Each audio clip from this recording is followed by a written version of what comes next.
Assalamualaikum warahmatullahi wabarakatuh. Perkenalkan, nama saya Ayudiah Nabila, NIM 2405010009.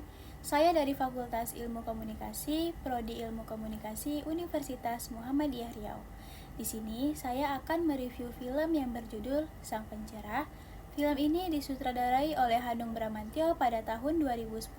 Film Sang Pencerah Muda menceritakan perjalanan hidup seseorang tokoh besar Islam di Indonesia, yaitu Ki Haji Ahmad Dahlan, pendiri Muhammadiyah.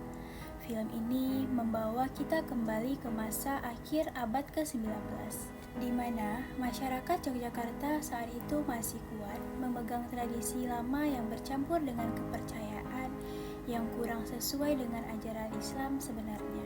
Cerita ini dimulai ketika Ahmad Dahlan yang masih muda, ia bernama Muhammad Darwis. Pulang dari Mekah, setelah menuntut ilmu, ia datang dengan semangat untuk memperbaiki cara beragama masyarakatnya.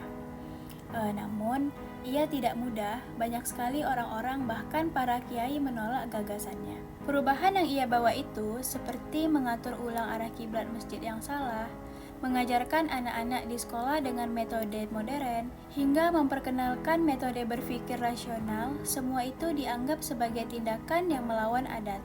Konflik mulai terasa ketika Ahmad Dahlan berusaha menghadirkan Islam yang murni tetapi tetap terbuka terhadap kemajuan zaman. Ia ingin menunjukkan bahwa Islam bukan agama yang kaku, tapi justru mendorong umatnya untuk maju, belajar, dan berpikir.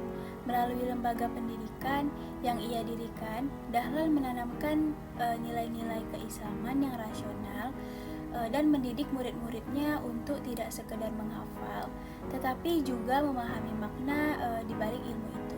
Nah, dari sinilah kemudian lahirlah organisasi besar yang dikenal hingga kini, yaitu Muhammadiyah. Film ini tidak hanya menonjolkan sisi keagamaan, tetapi juga perjuangan moral dan sosial. Kita bisa melihat bagaimana beratnya di posisi Ahmad Dahlan di tengah masyarakat yang masih kuat memegang tradisi lama. Ia dikucilkan, diolok, bahkan masjid yang pernah ia bangun itu pernah dihancurkan.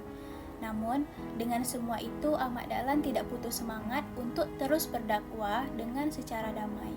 Nah, jadi pesan moral yang bisa kita ambil dari film ini adalah bahwa agama bukan hanya soal ritual, tetapi juga tentang kemajuan akal dan hati. Ahmad Dahlan mengajarkan bahwa perubahan memanglah sulit, tapi perlu keberanian untuk menyalakan cahaya di tengah kegelapan dan kebodohan. Itulah review film Sang Pencerah saya. Terima kasih. Wassalamualaikum warahmatullahi wabarakatuh.